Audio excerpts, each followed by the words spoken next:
Earth, our home planet, the only place in the universe known to support life.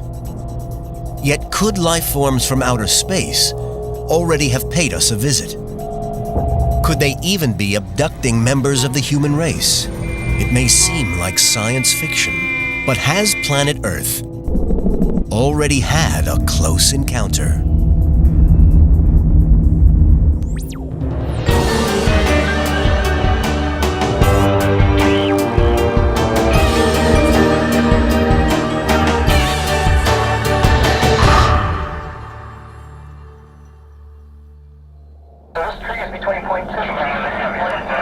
Stories of close encounters with alien life are part of our culture. Every year in the U.S., there are thousands of reported sightings of UFOs, unidentified flying objects. And some people even claim to have been abducted by aliens. I'm a perfectly normal individual that's had rather extraordinary and odd experiences my entire lifetime. Natural phenomena, or even military activities, can explain most of the UFO incidents, but some still keep people guessing. There's no way that it was balloons or an aircraft or helicopters or flares. People actually saw a 1 to 2 mile wide craft. Flying saucers have invaded our planet. Skeptics argue that such sightings and close encounters are merely figments of our imagination, perhaps inspired by science fiction movies and popular culture. If you have a dream about an alien in the middle of the night, what is your alien going to look like? Your alien's going to look like my alien, the alien we both saw on television. Although even respected scientists admit that real aliens could have the capability to travel vast distances across the cosmos to visit Earth. There is no law of physics preventing a civilization, perhaps 1 million years more advanced than ours, from reaching the planet Earth. Some believe that there is overwhelming evidence that aliens have visited us, possibly on many occasions throughout history, leaving artifacts and messages ranging from crop circles to the pyramids. I saw some strange objects, some strange lights. I saw some things I couldn't explain. They were definitely under intelligent control. For those of you that are skeptical, I would ask that you look at all the incidents. There are some very serious things out there. Some incident really needs some investigation. In 1995, Dr. Lynn Kaitai saw lights she could not explain near her home in the mountains just north of Phoenix, Arizona. She had her camera with her. I really concentrated on that top orb that was starting to disappear. It didn't budge, it just slowly dimmed, as if once it disappeared, it was still there. And I noticed an eerie silence, as if time had stopped. It was just extraordinary and very strange. 2 years later, on March 13th, 1997, Kaitai was also among the thousands of witnesses who shared a remarkable experience. Thousands of people statewide were looking up purposely to the sky on a clear, beautiful night to catch a glimpse of the Hale-Bopp comet when this 1 to 2 mile wide triangle craft traversed the entire state. I mean, it really went through the most populated corridor of Arizona, totally silent. This was a massive parade throughout the state. Some people find it hard to dismiss the Phoenix Lights case because there were so many eyewitnesses. After a brief investigation, the military revealed that the lights were created by flares released from a squadron of aircraft flying in a V formation. Despite this explanation, some people maintain that the lights were otherworldly. Pyrotechnic expert Paul Mann has worked with flares for over 23 years. He believes that staging this event would be incredibly challenging. I think you would find it very difficult to mistake a flare for what people would regard as a UFO. Although he won't be launching the flares from a fighter jet, Paul believes that he can explain the difference between flares and the Phoenix Lights. Here are our flares, which will go to about 300 feet high, give you a constant burn, but you'll see there's a slight flicker in it. Anybody will be able to spot that's a flare rather than a craft. So So we've got a shimmering red light there, lots of smoke, you can see the smoke trail.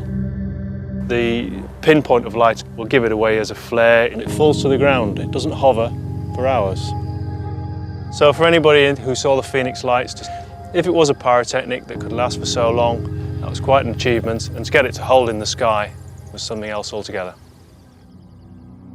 I know what I saw, and thousands of other people know what they saw, and it definitely was not flares. The characteristics are quite different from these orbs. There's no smoke trails, these are balls, these are orbs and are in rock-solid formations. The data speaks for itself.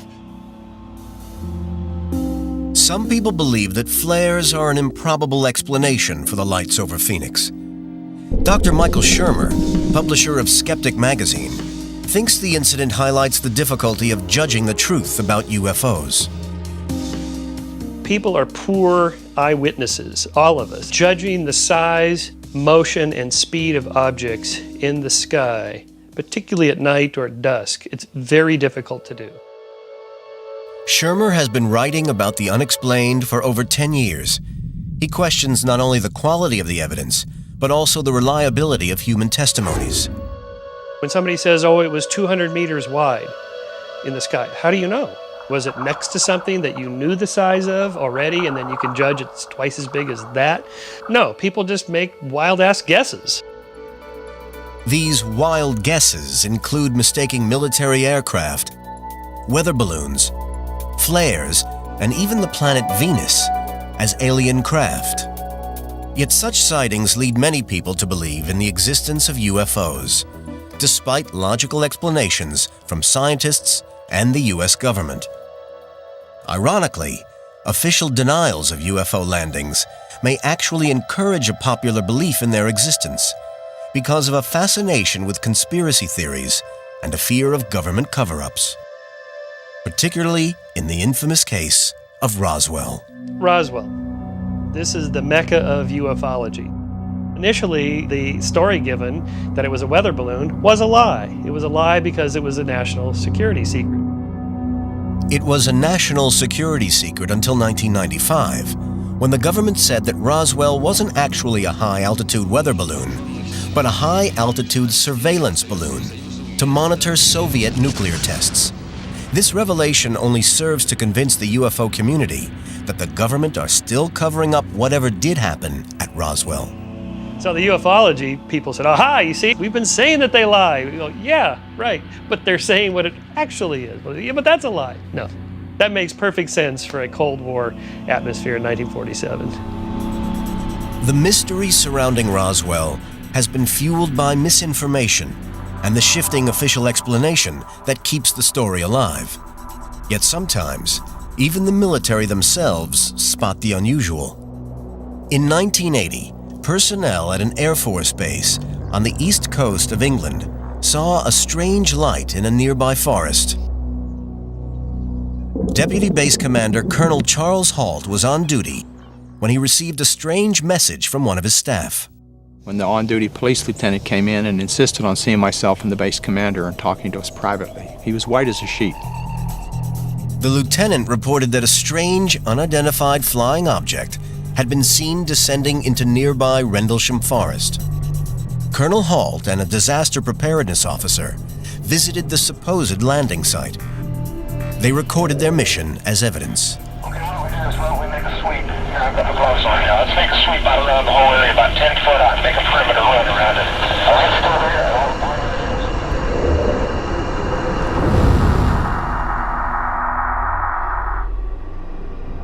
All the birds got quiet, all the animals in the forest were just silent.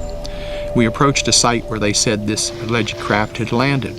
There were 3 indentations in the ground, about 1.5 inches to 2 inches deep, about 8 to 10 inches across. They were about 6, 7, maybe 8 foot apart, in a nice triangular shape. Being cautious, Colonel Halt and his disaster preparedness officer took radiation readings with their Geiger counter. The levels were 4 times higher than normal.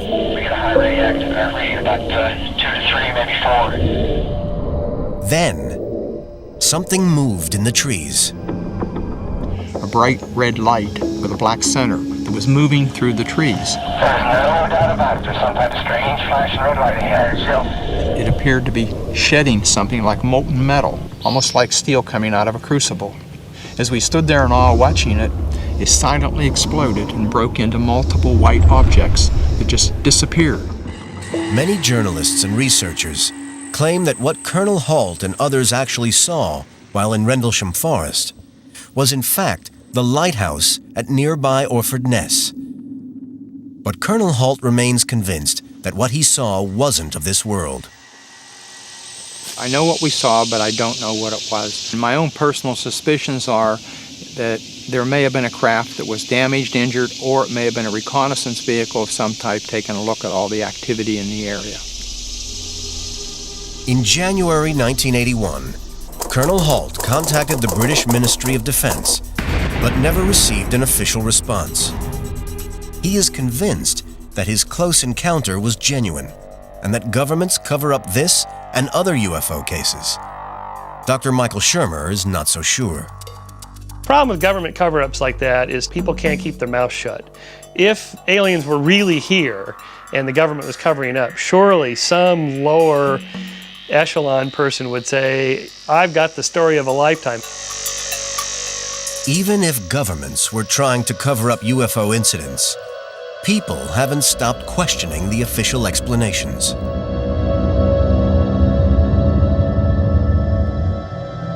Either aliens exist or they don't. Either thought is frightening.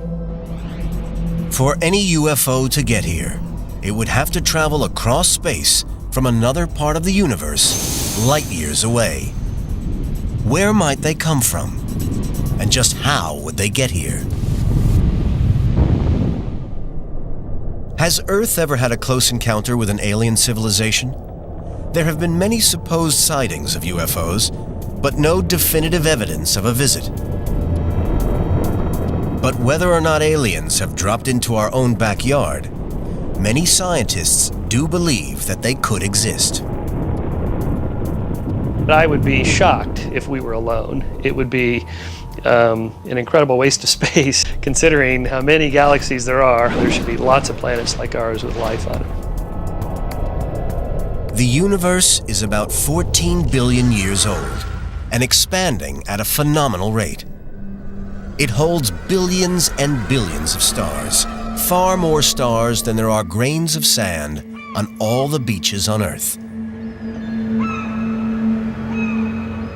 And some of these stars have planets orbiting them. There are plenty of places from which ET could originate.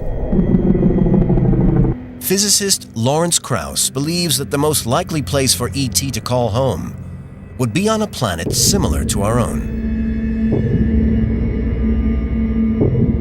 Life seems to form ubiquitously, relatively easily in conditions like this.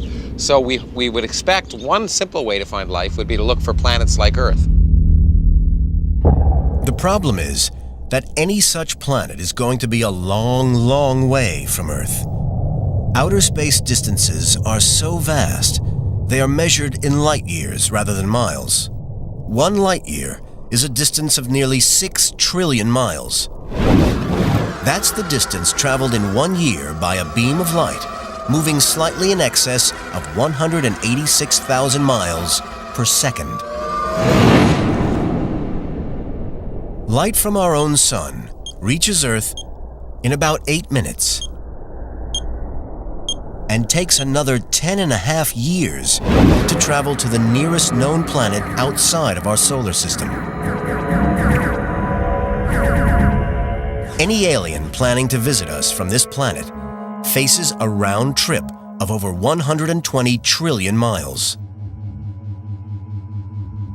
The only way to shorten the duration of such a journey may be to go faster than the fastest thing we know in the universe: light itself. In 1905, Einstein laid out special relativity. And in that theory, you cannot go faster than the speed of light. There's a cop on the block, in some sense, that says you can't break the light barrier. Einstein's theory of special relativity suggests that there is a cosmic speed limit preventing anything and any alien going faster than the speed of light. However, in 1916, Einstein created an even more powerful theory, the general theory of relativity. It opens up the possibility that instead of beating the laws of physics, the answer might be to get around them. Theoretical physicist Michio Kaku believes that this holds the key to breaking the light speed barrier. Space-time is a fabric that can be stretched and compressed and perhaps even ripped. That might give you the possibility to break the light barrier. Einstein's theory proposes that matter causes space-time to curve. Imagine a heavy ball on a rubber sheet. The ball's presence causes the sheet to distort into a hollow. If a smaller ball is then dropped onto the sheet, it will spiral toward the heavier ball. Einstein theorized that space, like the rubber sheet, is warped as objects travel through it.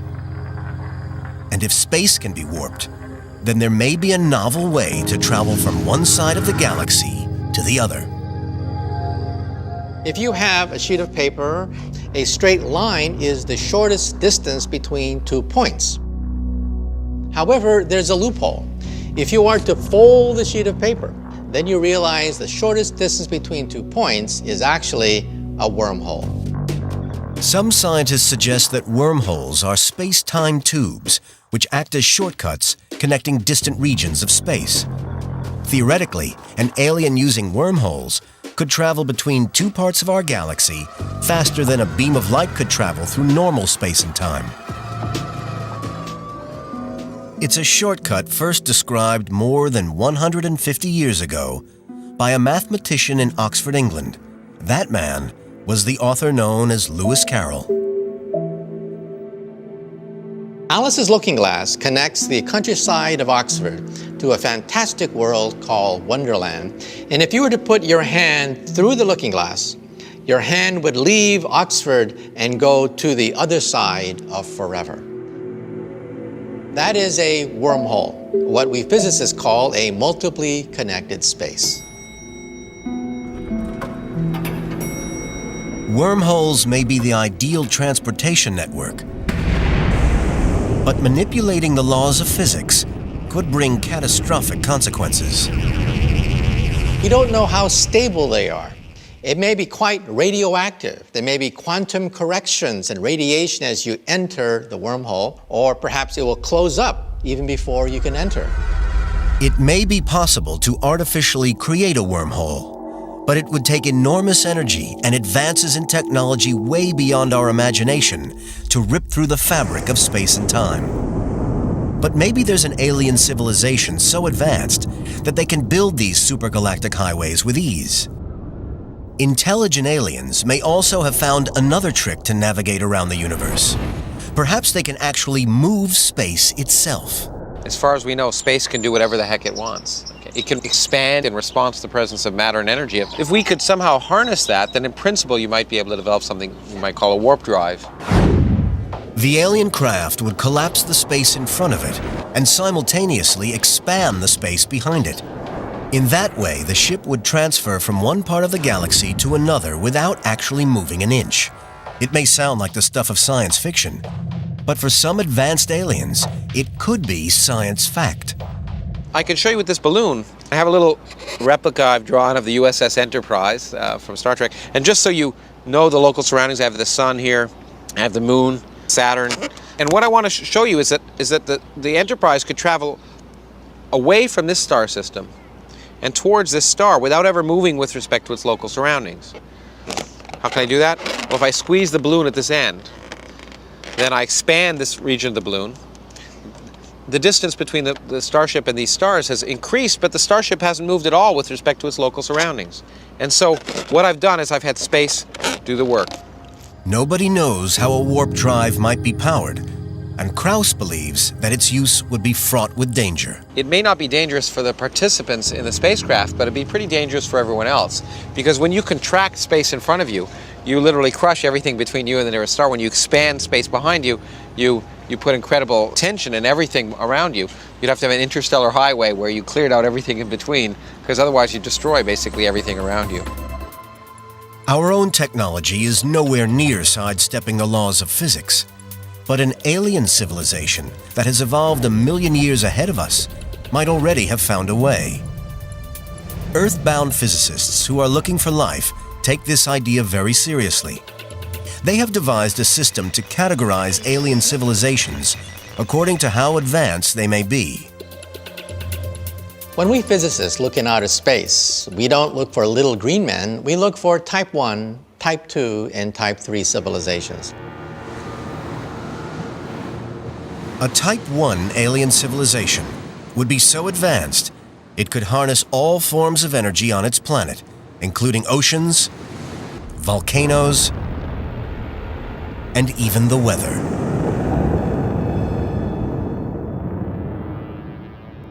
They would soon exhaust the power of a planet and use the energy of their local star.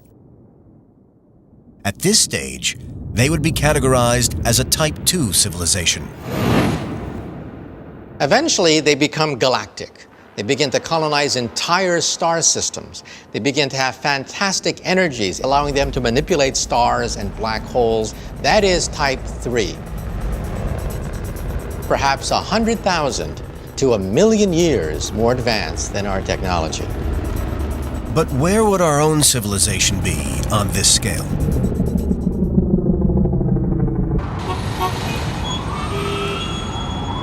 We don't even rate on this scale. We get our energy from dead plants, oil and coal. That's how primitive we are. Our official rating is Type 0. We cannot travel across the vastness of interstellar space.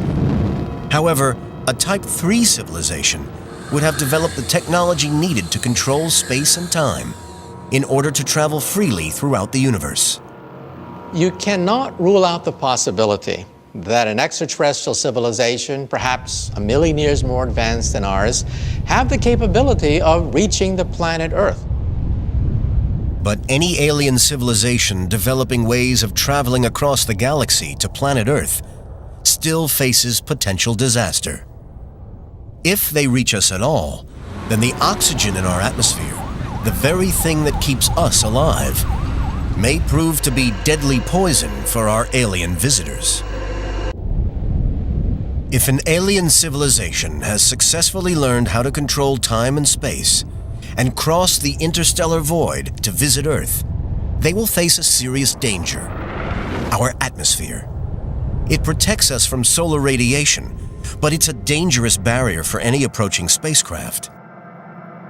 As an object approaches Earth from space, it heats up due to friction with molecules in our atmosphere.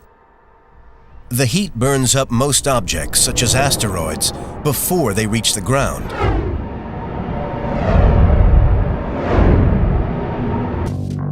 NASA spacecraft use this friction to slow down as they re-enter the atmosphere. Heat-resistant tiles protect them from the intense heat. Without them, the ship would burn up. But some physicists believe that a technologically advanced civilization would solve the problem long before they reach our atmosphere. I would suspect that any intelligent creature with an advanced form of space travel would simply slow down even before it reaches the planet Earth. Having navigated our atmosphere and landed safely on our planet, the aliens face their next big hurdle. It's unlikely they could just step out of their craft. Earth's atmosphere would probably not match exactly the atmosphere on the home planet of a visiting alien. In fact, unless the aliens were adapted to oxygen, they would find the gas extremely poisonous. If aliens come to Earth, you wouldn't expect them to just walk out of their spacecraft and breathe the air and start eating apples and oranges. Here in the Mojave Desert in Nevada, NASA's Space Science Division studies how Earth's basic organisms live in extreme environments. From this, they hope to ascertain how different species might survive potentially hazardous conditions. Leading the research is Dr. Chris McKay. We take for granted that life needs oxygen, and we all need it. Plants and animals need oxygen. But we have developed very special machinery and enzymes for detoxifying oxygen. Oxygen is intrinsically poisonous. But would evolution have happened in the same way on the home planet of an alien visitor? Would they have evolved to cope with oxygen? In an extreme case, the fundamental chemistry might be completely different with different gases. Dr. McKay studies samples that contain over 10 million bacteria. They reveal that some species here exist using totally different principles to the vast majority of life on Earth. If we look at the bacteria, we get a glimpse of how strange chemistry really can be, how these organisms can be really so alien. The strength of our sun poses another problem for visiting aliens. The energy from its rays supports life on Earth, but it can be dangerous. Too much sun can blind humans, burn us, or even cause cancer. For a creature from another planet, our sun's rays could be deadly. You can imagine life forms from another world coming here and finding the UV light here to be stunningly bright and require extensive sun shields and sunglasses and other ways to protect themselves. And then there is Earth's invisible hazard for aliens: gravity. A visitor from another planet might find Earth's gravity a challenge. Humans have grown up with it in bodies designed for 1G. If we subject our own bodies to extreme gravity, the consequences can be disastrous. Fighter pilots making extreme turns can experience forces as high as 9 Gs. That means that a 160-pound pilot feels like he weighs over 1,500 pounds. Anything above 9 Gs, the pressure becomes too great, and the pilot will black out. Aliens from a planet with less gravity would probably experience a similar effect. Say the Martians came to Earth. Well, on Mars, the gravity's a third. On Earth, the gravity would be higher for them.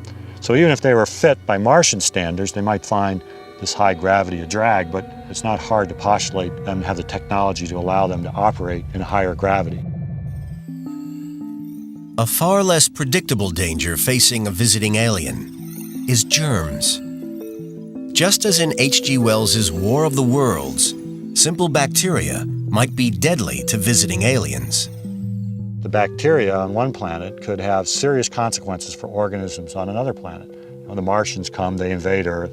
They kill off the armies of Earth with no problem, but then the bacteria on Earth infect the Martians and kill them. In the end, Earth wins the War of the Worlds, but not because of the prowess of human technology, but because of the biochemical diversity of the bacteria. History has shown that there is good reason for visitors from another world to be cautious, and for us to be cautious about them. When the Spanish invaded the Americas, they brought a far deadlier weapon than their guns and swords. They brought smallpox, the flu, and other illnesses. When those barriers were reduced and life spread between the New World and the Old World, there was a lot of death and destruction as a result of that.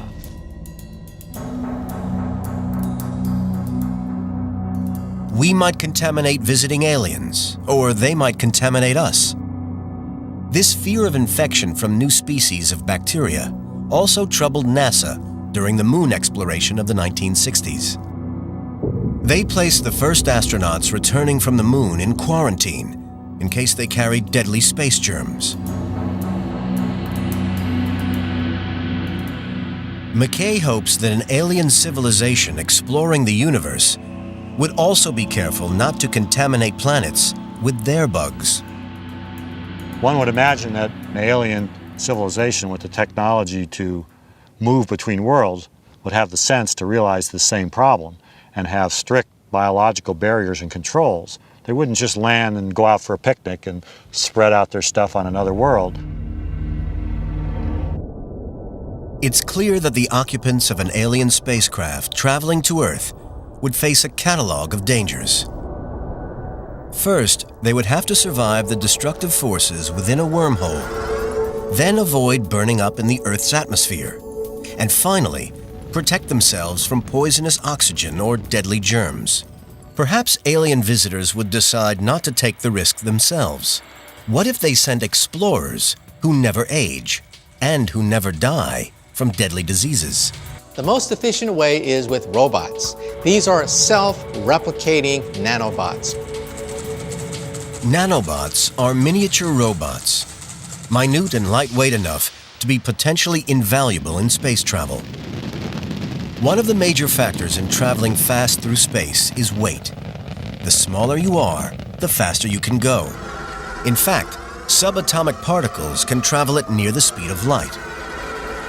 So tiny nanobots may be the best way of exploring the universe. Scientists believe that it might be possible to create microscopic nanobots able to clone themselves.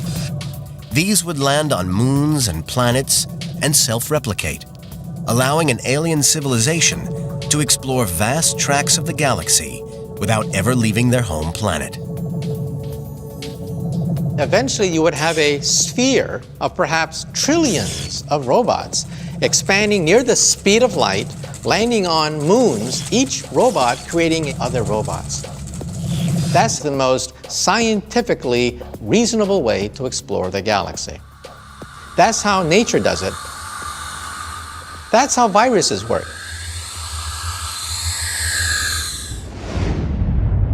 Humans are already exploring the cosmos using robots. NASA's Voyager probes are heading deep into space, sending back data as they go. And robotic rovers have explored the surface of other planets in our solar system. But because of their size, it appears that nanobots could be the most logical way to explore the universe. But so far, there is no evidence that alien nanobots have ever visited Earth. And even if they have, will we be able to detect them? The vast majority of people who claim to have had close encounters in fact describe not miniature robots, but living alien creatures, often none too friendly, and prone to abducting, probing, and experimenting upon their victims. An advanced alien civilization might be able to manipulate physics and cross time and space to visit Earth. But some scientists question, why on Earth would they want to? They suggest that beings capable of traveling through space and time would be millions of years more advanced than humans and would find life on Earth of little interest. And even if they do want to make contact, they might not be friendly. Based upon the human race's own history of confrontation, Michael Shermer, publisher of Skeptic magazine, has his own theory. If you go by what happens here on Earth, we would never want to come into contact with ET. We would be eaten or enslaved or killed, because that's what happens here. So that's not good. Even so, some people claim to have already had a close encounter with extraterrestrials. Some even claim to have been abducted by them. The alien abduction experience is a fascinating one. These stories have all the earmarks of a very human kind of experience. It's a type of night terror. It's a bad dream. Because there is no evidence, outlandish accounts of alien visitation are greeted with disbelief. So most claimants are keen to conceal their identity. One woman from New York, who we have named Molly, claims to have experienced repeated visitations throughout her life. Probably the most strangest and disturbing memory that I have is of a dream with a white paw coming into my neck and placing a tiny little stick in it. And when I woke up that morning, I was very shocked to find a strange, painful lump on my neck. And when I felt it, because I thought it was a pimple, I discovered something hard in there, the shape of a piece of rice. According to Molly, the tiny implant worked its way deep into her body, and before she could get medical advice, it disappeared without a trace. Another encounter that she vividly remembers actually involved being taken on board an alien spacecraft. I recall being in, I'm going to call it a clamshell, but it was more like a scallop, and it had a top and a bottom, and I can recall being inside of it and the top closed over you. I experienced medical procedures with very strange types of devices. One of the beings was very tall and very thin and very insect-like. Like most people who claim to have met aliens, Molly has no evidence at all to back up her story. And skeptics consider that experiences like hers are more to do with popular culture than extraterrestrials. Most people just give the default explanation that comes to mind, which is whatever they've been seeing on television and reading in popular magazines and books. Over hundreds of years, the phenomenon of visitations has manifested itself in a variety of guises. In the Middle Ages, people reported stories of angels and demons, while 100 years ago, reports spoke of spirits and ghosts. Many scientists, including Shermer, believe that a combination of sci-fi stories, movies, and real-life exploration of space encourages people to manifest their fears in the form of alien visitations. The aliens are our angels. They are our demons. That's who we personify as these weird anomalies. We call them aliens because that's what we're into. We're in the space age, in the age of science fiction.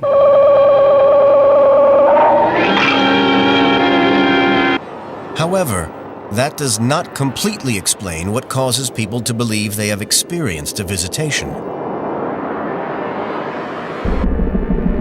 Dr. Michael Persinger, from Laurentian University in Canada, believes he has discovered a link between the alien visitation sensation and electromagnetic fields. He suggests that fluctuations in electromagnetic activity could stimulate a reaction in the brains of certain individuals and account for most alien visitation experiences. The experience of a presence occurring usually late at night and either producing a mystical experience or a sexual experience or even a terrifying experience shows up in all cultures. And we now realize that this sensed presence is built into the human brain itself. Persinger believes that it is possible to induce something like an alien visitation experience in almost anyone. He does this by creating a complex electromagnetic field in his laboratory and applying it to people's brains. To demonstrate, Persinger and his assistant place a volunteer inside a soundproof chamber. Electrodes producing the magnetic field are attached to the subject's head. Then he is blindfolded and the lights are dimmed. Persinger monitors his stats and waits for his subject to experience a feeling similar to that of an alien presence. Mr. Booth, can you hear me? Yeah. Float with the experiences. If you wish to report them aloud, go right ahead. Within minutes, the electromagnetic fields trigger a shocking reaction in the subject's brain.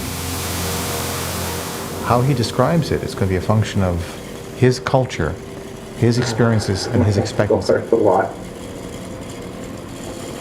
Feels like I'm dying. At this point, Persinger stops the experiment. In this study, the subject is visualizing the presence in a terrifying way. I've never had any feelings that ever. It just made me feel a little trapped, and it hurt. I don't know, closest I've ever been to hell. It was an awful place to be.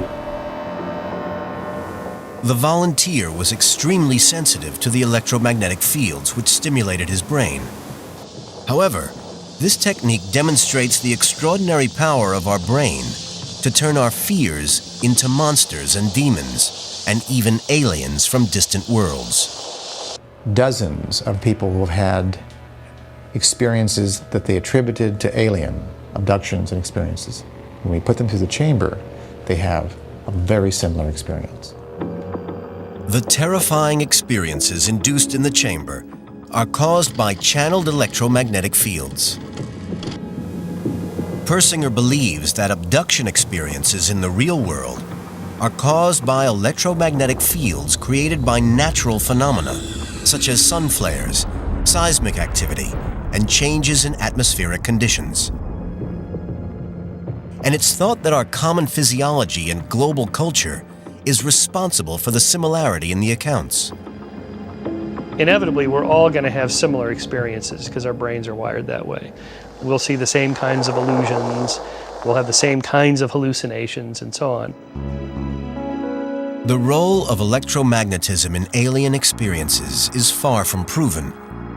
Some researchers suggest that sleep paralysis or conditions like post-traumatic stress are to blame. But until we've made contact with ET, we may never know if aliens are all in the mind or not.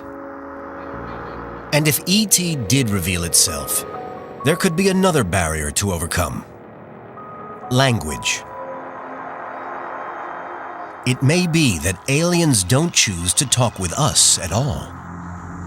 They may decide to talk to one of the other species that inhabits the Earth.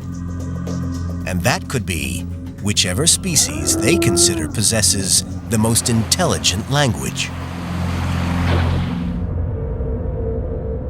It may be possible for aliens to cross the interstellar void, to land on Earth, and to adjust for survival in our atmosphere. But communicating with us in any meaningful way may prove to be the hardest step of all. We are arrogant to believe that they're going to want to actually talk to us and visit us. I mean, why? Think of ants in an anthill. If someone is building a 5-lane superhighway right next to the anthill, would the ants know how to communicate with the workers? The main danger is that these workers will simply pave over the anthill and not even realize what they've done. In San Francisco, a few scientists are already studying ways of communicating should ET ever come to call. Leading the hunt is SETI, the search for extraterrestrial intelligence. For the last 40 years, SETI scientists have been monitoring the skies, listening for messages from alien species. SETI is just about every field you can imagine applied to the search for life in the universe. SETI scientist Lawrence Doyle believes that the key to communicating with aliens is first to understand their level of intelligence. And for that, he needs to establish how organisms communicate. There hasn't been a search for extraterrestrial intelligence yet. There's only been a search for extraterrestrial technology. We plan to make it a search for intelligence by understanding the laws that create communication, so that if we get signals, we can tell it's a communication as opposed to random astrophysical processes. By understanding the laws that dictate communication, Doyle can identify and separate real patterns of communication from random noise. To do this, he uses a mathematical equation known as information theory, which was originally developed to quantify the amount of information sent down telephone lines. Doyle uses it to analyze the complexity of a language. He calculates the interdependency of different words or sounds within the language. The greater the number of words or sounds that can be strung together that are dependent on the first word or sound in the sequence, the more complex the language. On this scale, English is a level 9 communication system. Doyle now plans to use the same technique on alien communication. And the higher the complexity, the more superior the intelligence. Any alien or extraterrestrial message has to obey the rules of information theory. There's no other way to transmit information. And if we can measure how complex their communication is, it may be an indicator of how complex an extraterrestrial society is. But information theory can only help Doyle understand the complexity of an alien signal, not the content. So even if he spots ET, he won't know what ET is saying. It's the same problem we have on Earth when humans try and communicate to other species. If you smile at a wolf, it does not mean I'm happy. It means you want to pick a fight. If you smile at a chimpanzee, it means you're scared. So even a smile doesn't work. How do you communicate with an alien is a tricky point. We can't even agree on the same symbols of greeting among species on Earth. Doyle has been using information theory to discern patterns and rules in animal communication and study their complexity. The results have been surprising. With his current data, Doyle has found that squirrel monkeys have a level 3 communication system, while dolphins have a level 4. So who does Doyle think might be the best candidates to communicate with aliens? So far, he's not convinced that either dolphins or humans have the necessary linguistic skills. But he has found a species on Earth with a communication level much, much higher. Humpback whales we're majoring in because they look like they will have the absolutely most complex communication system, maybe on the planet. Doyle's study of humpbacks is in its early stages, and so far, he has only studied their social calls. But it may be that when extraterrestrials talk to the Earth species with the most intelligent language, they won't talk with us. They'll talk to humpback whales instead. But despite listening to the universe for 4 decades, SETI has yet to discover a single confirmed extraterrestrial signal. To actually find real aliens, we may need to look in a different place, a place closer to home. Perhaps we should take a closer look at ourselves.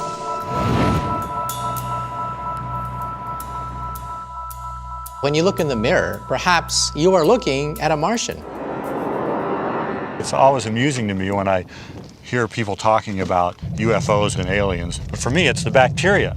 There could be bacteria here that are really alien. Life on Earth could have come from Mars, and we could all be aliens here. McKay and other scientists believe there's a chance that billions of years ago, alien bacteria were blasted from the surface of another planet and carried away in a meteorite. The meteorite might have eventually crash-landed on Earth, spilling out the bacteria, allowing it to grow and flourish. It's a process called panspermia. If panspermia is true, you and I are aliens in the sense that our life did not develop on the planet that we're living now. Professor Jay Milosh of the University of Arizona has studied meteorites that have landed on Earth to see if they could have transported life from other worlds. This meteorite is a piece of Martian basalt. Where it came from was a large meteorite impact on the surface of Mars. It's almost an ideal delivery mechanism. It's ideal because the rock protects the bacteria from radiation and extreme temperatures in space. It would also protect it from the impact of crash landing on Earth.